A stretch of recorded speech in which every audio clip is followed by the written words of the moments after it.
Alright, yeah, welcome back to some more Magic Arena. We're going back in once again with our Gruul Nikya list. So without further ado, let's get into the games, and I'll see you there.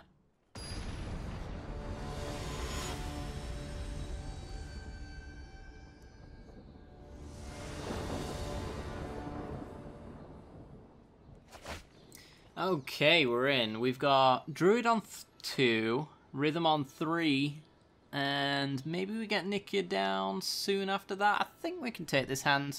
I'd prefer this to be a Llanowar Elf so we can get this down earlier, but I don't think it'll make too much of a difference. See what our opponent's playing. Do they keep their 7? They do. And it's Watery Grave for our opponent. Okay. Hopefully it's not some more Sultai, because that is literally the only game I ever seem to find. And I'd prefer to get some variety in here if I can. Alright, Incubation Druids. It could be the blue-black discard deck. It's been a while since I've seen it, thankfully. Oh, maybe Esper Tempo. Alright. That's an interesting one then. So we can get down the Rhythm of the Wild, which stops counter magic, but I'm pretty sure that we don't have to worry too much about that. What I can do instead is get Nullhide Ferox down, which is going to be very hard for our opponent to deal with in the early game. And I do want to get that pressure on, because Thief of Sanity is obviously going to be quite the issue. So I think the worst case scenario is like our opponent goes land, unlocks the Ferox and goes cast down. That would be unfortunate for us. We also have 5 mana next turn as well, so we could see Nikya being played, but maybe it's actually Rhythm of the Wild for the hasty Golter. All depends on whether or not this Ferox actually lives through the turn. And double Thief of Sanity, ouch. Ouch indeed. Okay, well what we can do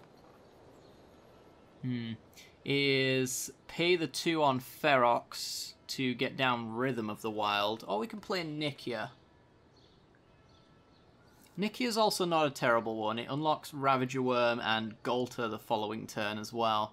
We don't really need the Rhythm. As I mentioned, I don't think the Esper Tempo list really runs too many counterspells, if any, in Game 1. Game 2 I'm not entirely sure of. But yeah, definitely no blocks from our opponent there. It's not too much of a surprise, honestly. I think we'll try for the Nikya. The worst thing I'm thinking is our opponent goes land, Hostage Taker, or the Deputy of Detention, which basically knocks us back a peg. But I think we've got to go for it just on the Ravager Worm and possibility of Golter as well. Really got to make a push on our opponent since they're taking 2 cards from us now every turn. It's a lot of card draw, effectively. Now, a lot of our stuff is very top-heavy and not very interactive, so our opponent shouldn't really be able to use much of what they get from us, short of the mana dorks. And it seems as though they've been passing a fair few up as well. So they got 3 of our cards, but they're stuck on 3 mana. Another Ravager Worm into the bin. And there's a Mortify on the Nikya. That's unfortunate. We do have Ravager Worm now, though, for one of the Thieves of Sanity. So we could actually do a Haste here, I think, while they're tapped out. Haste, Fight, and that should be pretty good. It unlocks Golter yet again. So fight one of the Thieves. It's already a bit too late to prevent the Thief getting value here, since they are on 3 cards, but they're going to need some removal for our creatures now, otherwise they are back to block. And there's a Hostage Taker. Yeah, which ups the price of Golter. But they have to block, so we get back our Ravager Worm guaranteed here. Yeah, which fights the Thief of Sanity, and obviously they lose the Hostage Taker, so game 1 down for us. Okay, against this deck, they have a fair bit of removal, but a lot of it is based on like Cast Down and Mortify, I believe. So Other than the occasional Vraska's Contempt, I don't think we have to worry about too much there. Harpooner seems very good here to take down the Thief of Sanity. It's worth bringing in alone for that, I believe. And Thrash Threat is also a possibility as well. Could maybe go down Domri or something of that nature. I mean, this deck is kind of slow. It takes our creatures away from us to essentially switch the tables on us, so we could take down cards that we don't really want used against us as an option. But also Domri, I'm not entirely sure is going to be too good for us. I do like the idea of going a little bit early game aggression as well, although it's kind of their job to slow us down, so playing our slow game probably will end up working a little bit better. I'm going to go down the Domris. I'm also wondering whether or not I want the Thrash Threats as well. Thrash Threats allow me to deal with Deputy of Detention and Hostage Taker, getting back our big threats and possibly getting ETB effects like Ravager Worm once more. So that is something I could consider, and I do think that I run it actually. Go down maybe the Thorn Lieutenant. I think so. I don't feel like they're going to be wanting to interact with Thorn Lieutenant in the early game anyway, which is kind of what it's here for. And just being able to Thrash Threat and get some of our stuff back that they've stolen seems pretty good. Instant speed, no less.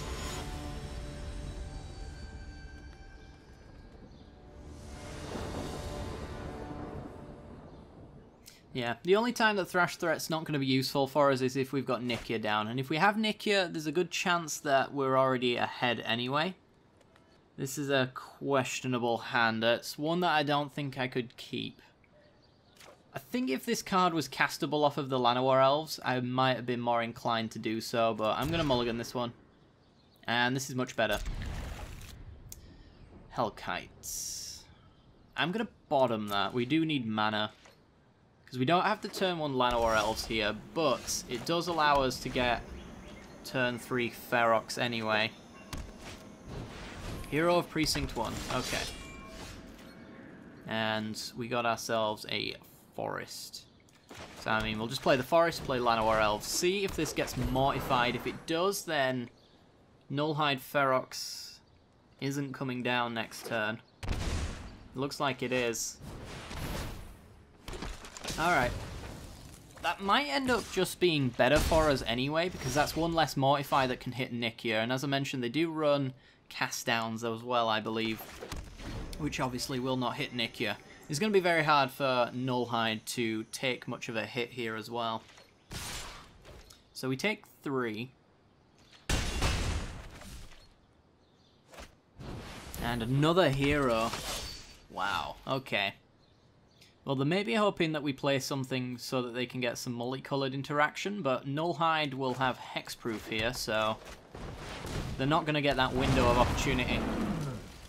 Presumably. Unless they do land cast down, but that won't trigger hero. They got the Seraph instead. Okay. And they just pass. That is interesting. So this might be the closest point I get to actually trading with a Seraph, or at least trading with more than just a Seraph, because you can give her Death Touch, so any swing through would be annoying. I think we do actually offer a good Ferox block here for our opponent. I say a good one. This is going to be about the worst it's ever going to get, so maybe they just chump. Yeah. Okay. That works for me, though. So now we can do land, and I'm thinking Nikya, since we can play all of these post-Nikya anyway. And possibly... yeah, they got the Hostage Taker.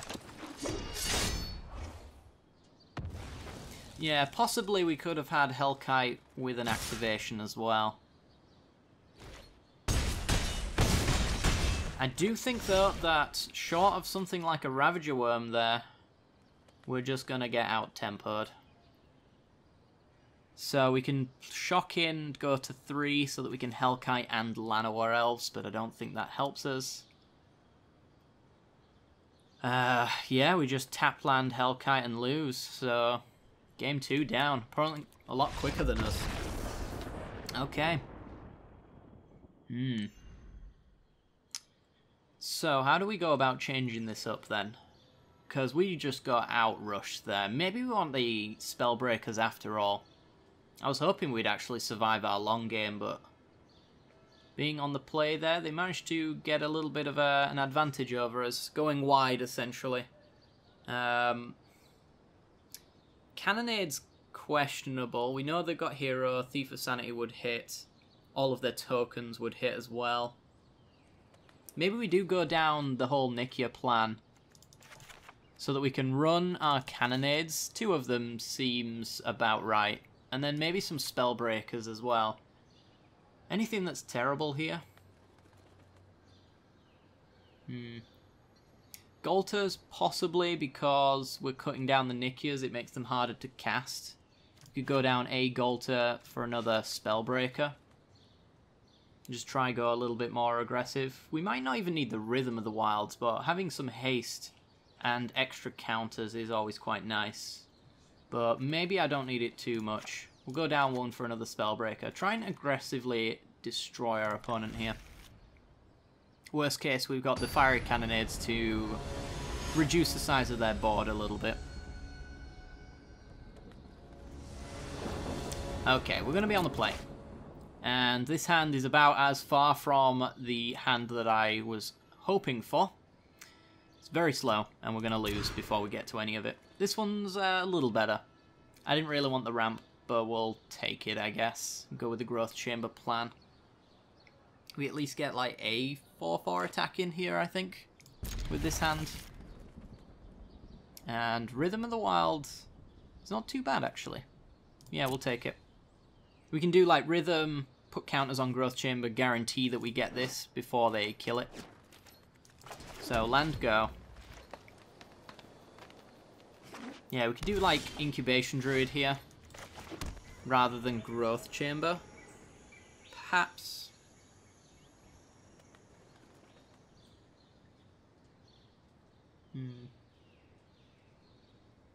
Or do we actually just do the Growth Chamber? I think we do go with Growth Chamber, actually. We'll just go land, adapt Growth Chamber. As long as they don't have a cast down. Which it looks like they have. Okay. Oh, they got the Hero instead. Fair enough. So, land. Ravager Worm's quite nice. Let's see if they block. If they don't, I'm just going to go Rhythm. Alright. Rhythm of the Wild. That allows me to do Incubation Druid with counters, so that we can cast the Ravager Worm. And maybe force out a Mortify from them. Shocks in for a Thief of Sanity. Okay. And gets their counter. It's pretty good for them. Nullhide's pretty good for us. We could do a hasty Nullhide. And they get a trade Thief of Sanity with a Growth Chamber Guardian, but that's about it, and I'm happy with that. I really need to make the most of Rhythm while I have it, I think. So I think the pressure is on. Swing for 8. We're only getting a 5 swing back, and we're on much a higher life. So yeah, we're going to see some chumps here. So they need to deal with Rhythm of the Wild, but they also need to deal with Ferox as well. Putting 2 threats on board is just going to mean that they have some suboptimal, maybe, plays here. Things that they don't want to do.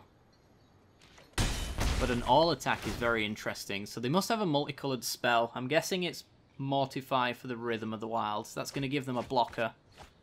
And they're digging for options from our deck as well. It's a Thief of Sanity, actually. So they get a pretty similar line here. We unfortunately don't have Ravager Worm, we're 1 short. But we can do Growth Chamber Adapt. So they're going to block there as they usually would. And they're just going to let it go. So we are going to adapt our Growth Chamber Guardian. Get a 4/4. And grab another Guardian. Take them to 8.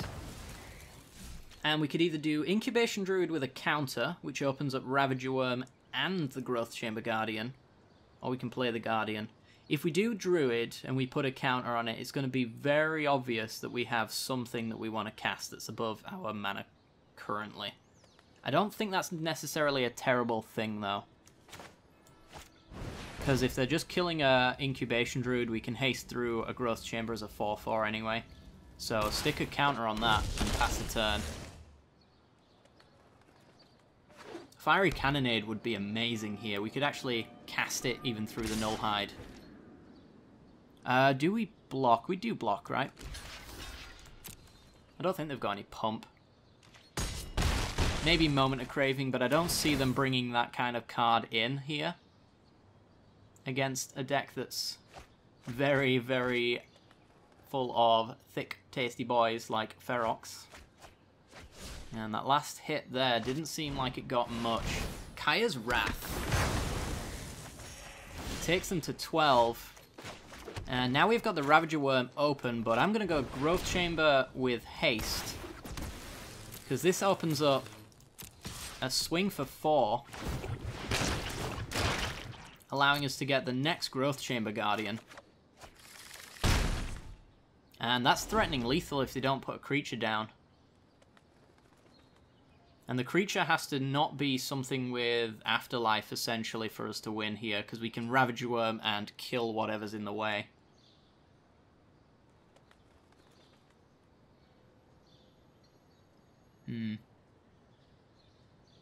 Because if we did this with haste, we'd have 4.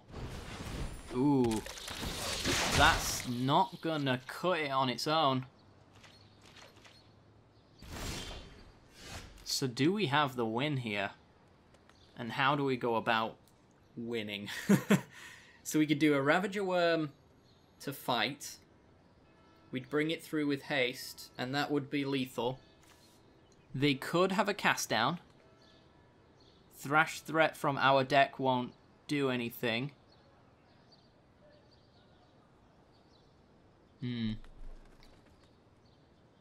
What else did we put in our deck that they could have at instant speed? I think that's about it, really. I think we do go Ravager Worm fight.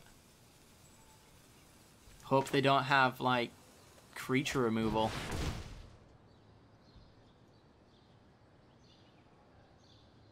Can't help but think that they have a cast down, though.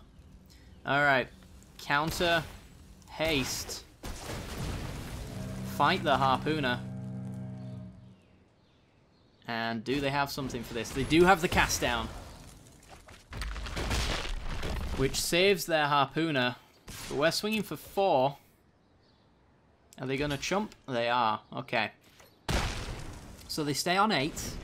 They know about the Growth Chamber Guardian swinging for another 4, but they don't know about the Hellkite. That could be useful information. Well, that's annoying. So, let's do Growth Chamber with haste. And I think we adapt Shocking Stomping Ground and get the next Growth Chamber as well. For it to matter, I would have to have it haste, and it doesn't block very well through. So I actually think maybe I do the Hellkite instead. Hellkite with double Riot, so counter, haste. And I think I just swing for 5 here. Threatens lethal from a Hellkite. Land, and I have the double activation to kill. But, yeah. They just have all the removal. And I guess they are going to Growth Chamber Guardian as well. We couldn't really force them to block, is the problem. But we kind of have that position now, although we lose our Growth Chamber Guardian in the process. Oh, wow. They're just hoping that we don't have removal. That's a Nullhide, and that's lethal. Nullhide Ferox with haste. Go swinging. They're forced to block the Nullhide. Haha. And then we activate. And that's the lethal damage. Get our last growth chamber guardian. Somehow they have Slaughter Pact. -1. Wow, what a game. Taking down Esper Tempo. And ranking up. Wicked. For whatever that's worth, which is not much. Haha. Rank means nothing. It's so sad. Alright guys, well that's going to do it for today's episode. I hope you guys have enjoyed. So if you have, be sure to like and subscribe. It helps out the channel a great deal and lets me know what kind of content you guys are interested in seeing in the future. Also, for those who are enjoying the weekly series, I do offer as a reward for those who support the channel either via Patreon or the Twitch subscriptions, a 4th video of every single weekly series. So if you are interested in that kind of thing, the links are down below for all of those, and this will also be available on the Discord, which is free to join and has some perks for supporters. So thanks very much for watching guys, I hope you've all enjoyed, and I'll see you all next time. Bye bye.